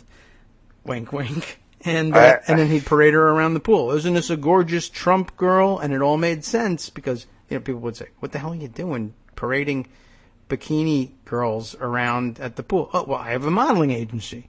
She's one of the models, and let me tell you something, honey. It wouldn't be bad for your career if you tried another one of those bikinis on. I'm just saying. I own the modeling agency. No pressure. Yes. Look. I also own the Miss USA pageant, which I could get you into. Just saying. Just say it. Very Yeah, powerful man. We're having discussions about a presidential candidate that are literally unthinkable. That is true. You would not be able to get away with this as a Democrat. Or I used to think as a Republican, but I used to. When I was 11, like the kid on television, exactly. I thought that. But I have not thought that about Republicans for a long time. They do what they do, and they don't care. You're right. Vitter did what he did, and he got to stay in, though he got beaten for governor. But he won re-election when he did what, in theory, was unthinkable for his base. But they're forgiving Christians, I guess, except when you're not a Republican. Right. Then they don't forgive you. So these conversations we have, and the fact. Yesterday, I think Trump told. I didn't give a running count, but it was at least 10 lies that were, flat out lies. He tweeted out yesterday when they gave him back his Twitter. They only give it to him in little spurts now. Yes. Oh, and I did have somebody point out something very important and telling. We've all speculated or wondered: is he tweeting? Is someone else tweeting for them? You can tell. Sometimes they're very sensible tweets. And that's relatively. not him. Right, and those you would guess aren't him. But as it turns out, Donald Trump, at one point during his campaign, said, along with Oreos, I hate Oreos because they make them in Mexico or whatever. He announced, I hate Apple because they make products in China. So I would never have an Apple. And in fact, I guess then he showed his personal phone is an Android. Yeah. Because not Apple. The sensible tweets, things that say, had a great rally in wherever. Typical boring stuff. Yeah. Thanks, Cleveland. Right? Those, if you look on Twitter, you can sometimes, if you open up the tweet itself, it'll say, sent from wherever. And if it says, you'll notice that the sensible ones say sent from Twitter for iPhone, which he doesn't, or he says he doesn't have. That's his assistants. They say Twitter for iPhone. The ones that say Twitter for Android are the ones that are like, Gargle Bargle, I'm going to kill a turkey with my bare hands, whatever. You're right. At 9:08. Tiny hands. You're right. It was Twitter for iPhone just today. Mm-hmm. And it says, Hillary Clinton has bad judgment and is unfit to serve as president. Links to something. Which is normally crazy. But for a regular candidate, you never say unfit for. But in this campaign, everybody says. Okay. All right. But the next one, let's see. Where'd this one come from? Yep, Twitter for Android. You're absolutely right. You can tell. Wow. Nice trick. Thank you. I can tell anyway, but now you have confirmation. Somebody really pointed that out, and I've They're absolutely seen that right. It seems to be consistent with the content. Yep. The other one is disastrous judgment gave us ISIS, da-da-da-da. Though this actually is stupid, but it shows the staff is kind of stupid, too. Yeah. This was from yesterday at 10:19 p.m. Yeah. Obama's disastrous judgment gave us ISIS, rise of Iran, and the worst economic numbers since the Great Depression. Now, you can quote, obviously it's a lie that ISIS rose from Obama. It was from the Iraq War. This is just Al-Qaeda in Iraq with a new name. Rise of Iran, same thing. But what's clearly demented, the worst economic numbers since the Great Depression? Yeah, he just says unemployment 4.9%. We just have added 500,000 jobs in the last two months. Mm-hmm. Doesn't matter. And that's demented. Yeah. He just says things. Yeah, that's funny. I thought that was him. So now I do need that new trick. Okay, now you can tell. Of looking to see if it's iPhone or Android. Yeah. I mean, his staff is crazy too, but they are a different kind of crazy. They will make ridiculous claims. But yeah, if you ever see stuff about I want to beat somebody up or this person's disgusting fat slob, those are from Android. I think the staff doesn't have the authority to say somebody's a disgusting fat slob. That's all him. Right. I mean, that's right. And I think he's the one who did personally, because it's mangled and with an exclamation point when he basically admitted that he lied for the last 2 days about the stupid plane. Yes. Yeah, Twitter for Android. He insisted on that one himself at 6:39 a.m. this morning. Yeah, he also keeps some strange hours. I don't think he sleeps well. Yeah, I think that's true too. But it's the what do people say he's up? Amphetamines or something? Why not? I believe I'm just sick. Some people say. Right. So I'm not. It should be looked into. Is all. It should be looked into. We're looking at it. It's okay. We're looking at that. You're gonna nuke the Russians. We're looking at that. Yes. Here's another interesting one. I think everybody should have pointed out at this point, and I don't think I can play this one, but the New York Times reporters, I guess, have taken and put together under their New York Times banner a collection of video that they have shot at various Trump rallies, just of the crowd. And, they're very careful in their New York Times way to point out this is not necessarily reflective of the majority of the crowd. The majority of the crowd is well behaved. And I'm sure that the majority of the crowd doesn't quite act out like the worst examples, but then again, I would also say these are not the worst examples. I have seen these worse, are not the worst examples, but they are basic examples of the kind of vulgarity and ethnic slurs and just straight up, as they say here, a 3-minute mashup of racist, sexist, and violent language used by Trump supporters at the candidates' rallies, and they put it out there. The reporters, sort of under the guise of, we think it's important that you know that these things go on at his rallies disproportionately. That is to say, you wouldn't expect to see it so often, except now you see it at every one. Somebody at every single rally acts like this. And that's not true of any other candidate, and that it happens more frequently. And I think the subtext of it was, this is one, obvious to reporters, and two, very often directed at reporters, but they don't go that direction. But they really should. They should just go ahead and say, this is often we have to work under these conditions. This is a hostile work environment, for one thing. But an important thing to see, and they really want everybody to get a sense of how hostile, angry, dangerous it really is at Trump rallies. There are people who go and don't do this stuff, but there aren't Trump rallies that don't have this. That's the big point. There's just no doubt about it. If you go, you see the signs are offensive. Mm-hmm. It's official merchandise. It's a scary place to be. If I'm going to go Godwin, and I'm not going to say it's Nuremberg, but it's Nuremberg. Yeah, it's pretty bad.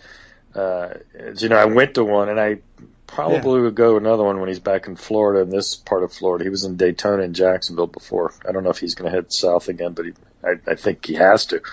But who knows? He's going to Washington and Maine, and a strange campaign that's being run by him. Yeah. So I don't know. But it is not an aberration. That is what his movement is. And it makes sense if you think about it, David. Because there can be no other reason to support Donald Trump. I can't. And I've always said this. People say, well, look, people are law and order. Donald Trump is not law and order. Nobody cares. What it means is Donald Trump hates people who aren't white. I hate people who aren't white. I want my country back. And that's the entire appeal of Donald Trump. Now, that was a significant subset of the Republican Party. It's over 50%. And it's hard for them to come to grips with it because they had another 40%, and they'd have candidates who would fake it, and not talk about it, and the whole dog whistle thing. But he's front and center, and that's why he won the Republican nomination.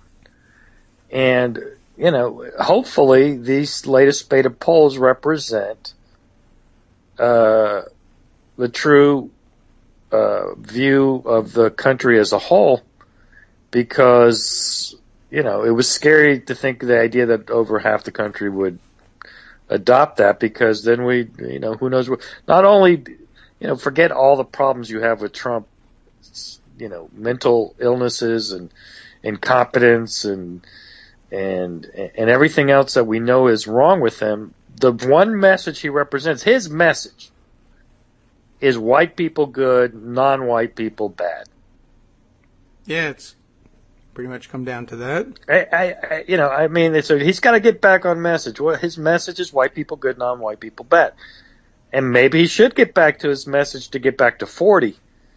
Maybe that's lost some of it. But, that's the essence of what he's about. You're not going with him on his ideas.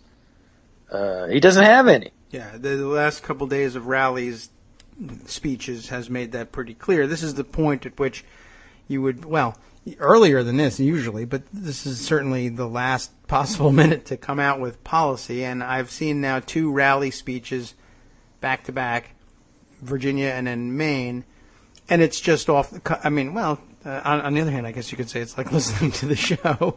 No, he had notes. The last rally for the first 10 or 15 minutes. That's why he talked about Iran at the beginning. Yeah, and the and server. he got it wrong. But after the first 10 minutes, he circled back to fighting about all the same things he's always fighting about. It's really remarkable to watch. It's like an endless loop of the same stuff. He'll lose his it's place. It's the same grievances. Megyn Kelly came up again, and Ted Cruz's wife, and it's bizarre. But here's the problem: he can't talk for 30 minutes about policy because he doesn't know. He can't talk 5 minutes about policy, and you know what? He gets bored. It's funny because you know what happens? He gets bored talking about Hillary after about 10 minutes. He always has to talk about himself. Yeah, and he puts his personal spin on things, or he comments on what's in the news. He does a radio show there, and then when he gets done with a topic, he says, this was the thing I observed most clearly, was he'll speak about a topic and then he's not sure what to say. He's done with the topic, so then he just looks at notes and then says, but Hillary Clinton, crooked Hillary, she's so crooked, I'm telling you, so crooked. Believe me, it's so crooked. It's crazy. Right. She's so crooked. I know, but he gets even that he gets bored with that after 10 minutes. And then it's got to be about him. But she's terrible. But let me tell you how great I am. It's going to be so great, this wall. I'm telling you, we're going to build a wall so high, so beautiful and strong and virile. He'll throw in some really weird adjectives. It'll have tremendous unit, this wall. It's gonna be like a giant you-know-what. Oh, my God, this wall. But so crooked. Let me tell you, Iran, just look. That's his other thing when he runs out of things. Look today. Look at what happened in France. Look what happened. Look at Iran. Terrible, look folks. at Iraq. It's terrible. It's the world. It's such a mess. I'm telling you, what a mess. We got to get smart. Yeah. It's like talking to a drunk uncle or grandpa who doesn't have any idea what's going on. Breitbart comment section. Yeah. Giving a speech. Yes. Except not even as creative. I know. And he just... And they probably know more than he does, too. That's probably true, too. And then, I don't know. So his latest thing also was he's very mad about Bill Clinton's explanation for his meeting with Loretta Lynch. Talking for 39 minutes about about grandchildren and golf. Come on! What's that? What do you say? I love them so much. They're cute. They're so smart. My grandchildren. Hey, how's golf? Golf's good. Okay, 39 more minutes. We gotta fill. Hey, you've met with Bill Clinton, right? And I have. And that dude could talk about a thing on a table for 40 minutes. Yeah. Donald Trump just did it. He just did 39 minutes about how it's impossible to fill 39 minutes with nothing. I just watched you do it. Are you kidding me? That would never dawn on anybody in a Trump audience. Honestly, even if you actually point out a clock that read, he's actually been talking for 39 minutes. Have you noticed he said nothing? That's the problem. They don't notice that he has said nothing. They think have been you? substantive I mean, just to to blast the media a little bit. Have you seen an in-depth story on his tax plan, if he has one? I don't think he does, but if he had one on his tax plan. Have you this? He promised to spend double what Hillary proposed for infrastructure spending. For the record, Hillary proposed a $255 billion infrastructure spending. He's going to double it. So he's going to do $500 billion, I guess. Yeah. On what? A fund. How? All right, the fund thing is crazy for a lot of reasons, but mostly because it says if it's going to be backed by U.S., we're doing bonds. Well, if the U.S. government's paying for it, why the hell do I need private participation anyway? Mm-hmm. It's ridiculous because we know how to keep things on budget. It's good. Well, he prefers bonds because the difference between spending tax money on infrastructure and doing bonds for infrastructure is fake rich people like me can buy the bonds and you'll build the infrastructure, which is fine, terrific, but I'll make money, which is better. It's amazing. And I'll just go to one other thing. From the media, his tax returns. This should be discussed every day. He has not released his tax returns. Yeah, and he's as much as said, I'm not going to, so stop asking. And I guess they stopped asking. No, you can't stop asking. You got to ask and make a big issue of it and say, unless you release them, how you can't really be president. Think about it from this perspective. Presidents release their tax returns every year. Yeah. Right? Presumably he's not going to do that. Right. One of the reasons it's released is to see, well, where's your income coming? Well, we know that presidents aren't allowed to work on anything else, but they do have their assets. They own a lot of stuff. Yeah, you want to see that there's no conflict of interest. Make sure there's no conflict of interest. I mean, Hillary Clinton and the Clinton Foundation, and they said, well, look, this gave to them, and she gave this for the State Department. That's why you release your tax returns. Yeah. How can the media say that's okay? And, they're not.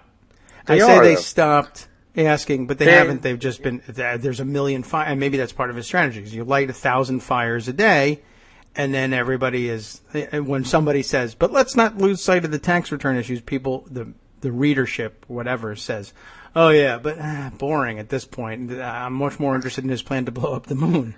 Well, then, so you're telling me then that this is no longer journalism, this is just entertainment. Oh, well, no, but they certainly have that concern. I suppose any journalist you pick out of a hat who's covering the election, if you say, yeah, how dare you, even drop for a moment the issue of the tax returns, they'll send you 1,000 clips of their stories saying, and tax returns, or what about the tax returns? So they are doing it. Yeah, I know. You asked about it once, and you asked about it twice. The point is you need to ask about it every time. This isn't some gaffe or silly Melania story. This is an essential journalistic task. But there's the reality is, if someone can force him to release his tax returns, it will be one of the biggest stories of the year. Now, that's true, and that's something that I guess you could hold out there. I'm not a big fan of if somebody hasn't done a sufficient job at it. But I think everybody offers up a pretty decent defense, and after all, most of our show has been about all the other crazy stories and not the tax returns, so I understand it. But I'd say, on the other hand, we could dangle something out there like a carrot. David Farenthold is a complete rock star and actually forced the biggest charitable gift out of Donald Trump's tiny hands in his history, and broke a story by hard-nosed journalism. Where's the guy doing that on tax returns? I don't know, and I don't know how you do it. Except, I suppose, though, if somebody dedicated themselves to the task the way he did, I suppose you could forensically, reverse engineer something like what his taxes might look like. Look, there's a story about who Trump can go to for money. No bank in America loans him money anymore, right? Right. So, yes. And that being the case, who's he getting money from? We know Deutsche Bank, a foreign bank, right, is key to him. It's our belief, and if we saw his tax returns, we'd know that Russian investors close to Putin are extremely important to his business ventures. Yes. This is a real story. You tie it to the fact that the Russians are actively engaged in trying to favor Trump in the election. Yes. How can this not be? Let me ask you this. Change the name. It's Hillary Clinton, not Donald Trump. All right. Would they not talk about her tax returns every day? They would. And they would. I guess they get tired of banging their head against the wall at some point. But they haven't really banged it very much, David. They've been banging their head against Hillary for 25 years. That's true. I mean, they are practiced at doing that. Here's what I've got. We've got a couple of stories, and I'll read you one. I guess this is what comes of it. I think when reporters, they say, there's only so many times that I can print. So I asked him about when is he going to publish his tax returns. He says he's not going to. That's bad because XYZ. And then you got to start doing some forensic work like this. And there are, maybe somebody needs to be doing this full time. Maybe you want to encourage. I have Timothy L. O'Brien here at Bloomberg, and this is where you would think that this kind of thing would happen. Doing the best he can. And I guess the best substitute for getting his taxes is this sort of piece, the company that Donald Trump keeps. Which I don't know. Well, it's not that long, but the piece is essentially he's saying, what can we figure out from what's on the record about who he's doing business with? This is the nearest we're going to get to his tax returns. If the question is how much money is he getting from shady sources or more specifically Russian connected sources, that we can sort of piece together. And so in the absence of the tax returns, I would love to see more of this. And this guy goes down the list of the various projects of Trump's that have been funded by Russian-connected investors. So this is what you need, I guess. The question is, can we get it to where Timothy L. O'Brien is the David Fairchild of Trump's business dealings? Right. Somebody's got to do it. Kurt Eichenwald did a good historical job. Yes. But we need to bring it up to date. Look, Donald Trump, and you don't hear this story enough. And in some ways, I understand. Look, the Clinton campaign can and will probably start driving the story again. They don't want to get in his way of all the things he's doing now, so they're not going there consistently. I assume there's going to be a "What are you hiding, Donald?" ad at some point soon, and hopefully they want to get the media interested in that again. But the reality is that it shouldn't take that. Tax returns are basic. Yes. They're basic, aren't they? Yes, and ordinarily it was the kind of thing that you just assumed somehow you couldn't be a serious candidate without releasing it. And Romney changed that. He eventually did release it, but he just for months said, I don't have to, or I already did, or whatever. And the media was a little puzzled, and I was puzzled right along with him. Well, what do? There isn't any mechanism by which you can say, well, you're actually legally not a candidate now. Goodbye. We don't have that. And I guess either never thought we needed it, or it's not really something that's enforceable, or what. But now we're up against it. Now there's a guy who literally says, I am just not going to, and you're not going to be able to do anything about it. Well, that's fine, but that means you got to blurt out that he's hiding something. He's not transparent. He's all the things. Listen, I've been hearing it for 25 years about Hillary Clinton. All the time, bombarded. This honesty issue thing. Yeah. Look, there's been no more dishonest candidate in our history than Donald Trump. You basically, if you're not going to talk about that, do not ever mention Hillary Clinton's honesty problem again. If you're in the media, I tweeted too much, but I'm going to keep doing it because I said, you guys, every time the guy lies to you 10 times a day, and you're going to keep telling me that Hillary's got the honesty problem? That's not journalism. That's nonsense from you guys. Oh, the polls. But you know what? The polls say that they're equally untrusted. And you don't say it about him. I guess that's so. Yeah, well, there's... I don't know exactly. I'm down on the media today, but... Okay. But, I'll stop now. Well, I'll tell you what. I will. I'll wind up the last couple minutes of the show and see if I can cram what we do have into it. And thanks so much for just coming by and discussing things. All right. Thanks for letting me unwind on it's unload necessary. on the media. Otherwise, I don't know how you work week to week without it. Okay. All right. Good. Thanks, Armando. Bye-bye. Take care. There's so much that maybe actually I can record. I'll just read through some of these things and play them during the week when I'm not on the air, just for backgrounders. Tim O'Brien's piece here, I think, is important. We can cram a little bit of it in here. With Donald Trump's skeletal presidential operation navigating rough waters, how might he steer his ship back on course? Who cares? He could try taking his own advice and begin building relationships with respected, trustworthy advisors and fellow politicians. Donald Trump and the Trump Organization are masters of opportunity recognition, noted Entrepreneurship 101, a slender volume published almost a decade ago under the Trump University imprint. One path to success, the book advised aspiring tycoons, is to cultivate relationships with the best business partners. In his own career, alas, Trump hasn't often followed this strategy. Instead, he has routinely relied on his own instincts and operated impulsively, both at home and abroad, sometimes corralling business partners who haven't been A-listers. I should just get right to the meat of it. That's next anyway, so who cares? Consider the Trump Soho, a swanky hotel in Lower Manhattan that offers, the Trump Organization says, world-class hospitality, sophistication and style, and true decadence, which is really not a thing you want. One of Trump's partners on the project was the Sapir Organization, S-A-P-I-R. That company's founder, the late Tamir Sapir, it rhymes, arrived in New York from the Soviet Union as a cab driver before striking it rich, trading Russian oil and local real estate. 6 years ago, Forbes described him as a tough, unloved landlord, a pariah to many brokers.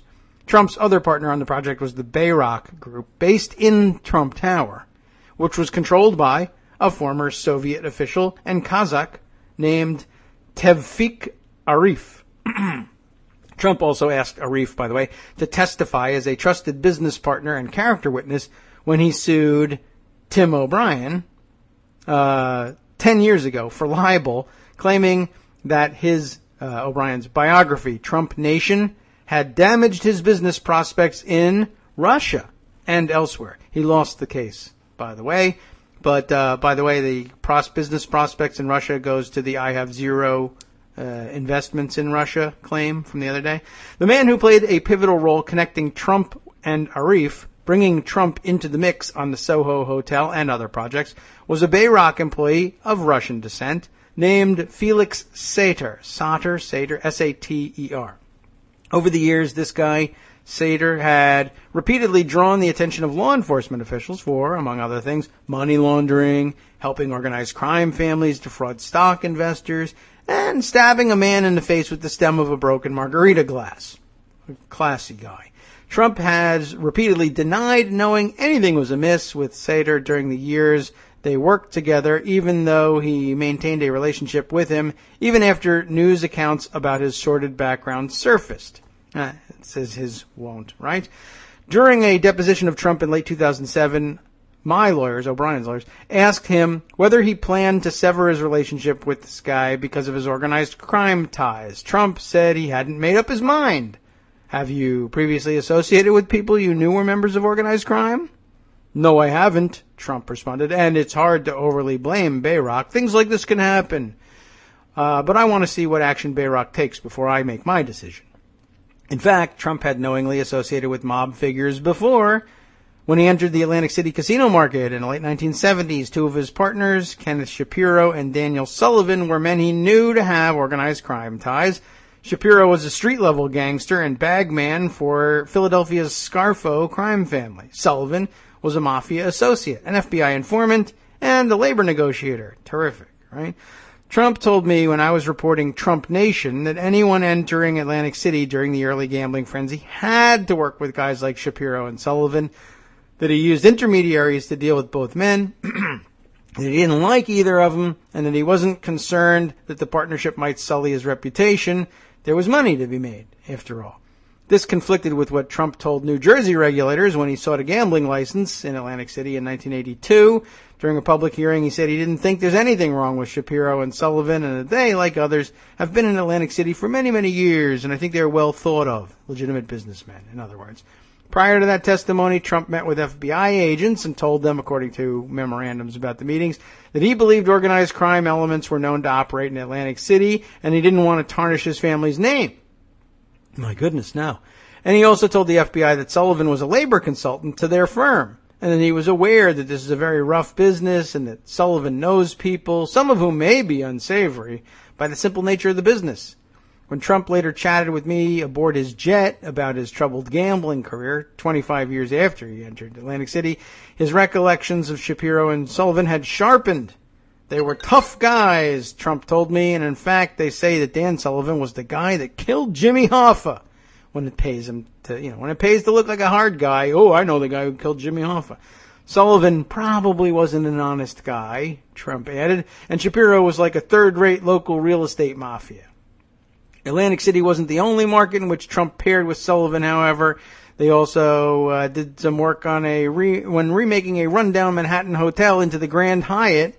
He used Sullivan as a labor negotiator, an episode Tom Robbins later detailed for the Marshall Project. Well, you get a flavor for what's going on here. There's not that much more to this one, but this is the kinds of things, I guess, that his tax returns would lay bare, and this is, I guess, the next best thing to getting those. Certainly the media has to, as Armando points out, keep hammering the fact that he's just not meeting the basic minimum requirements of an American candidate for president, and that by itself is disqualifying. But yeah, the best we can hope for is that somebody forensically chases down his business connections the way David Farenthold has chased down his lack of charitable connections. There is a story there, and the guy, or not guy, who, the woman, is there some reason why a woman reporter couldn't do this? I don't think so. But the reporter who does this will be a rock star, I assure you. Not that I think David Farenthold has any great payday here. He's going to have to do it in book form in order to get the money he's actually worth with this one. All right. So, it's time to hand the mic over to the guys at the after show for the Angle of Repose Friday after show. What's up with this show? An ex-waitress sues a North Carolina restaurant chain that forced employees to work for $2.13 an hour without tips. As states move to make the police a protected class by blaming a war on cops, a new report shows that less than 40% die from attacks, while the vast majority of police deaths are caused by auto accidents. Gee whiz, ban those cars. There's a little bit more. I'll tell you all about it, or at least as much as I can, after this. From Daily Kos Radio on networksradio.com. You have been listening to the Kagro in the Morning Show with David Waldman. Big story out of Missouri. The head public defender assigned indigent cases to the governor there because the governor refuses to provide enough funding for them to do it. And how about this? A London-born Muslim mental health practitioner who works with at-risk teens to stop radicalization, detained by terror police on her honeymoon flight for reading about Syria.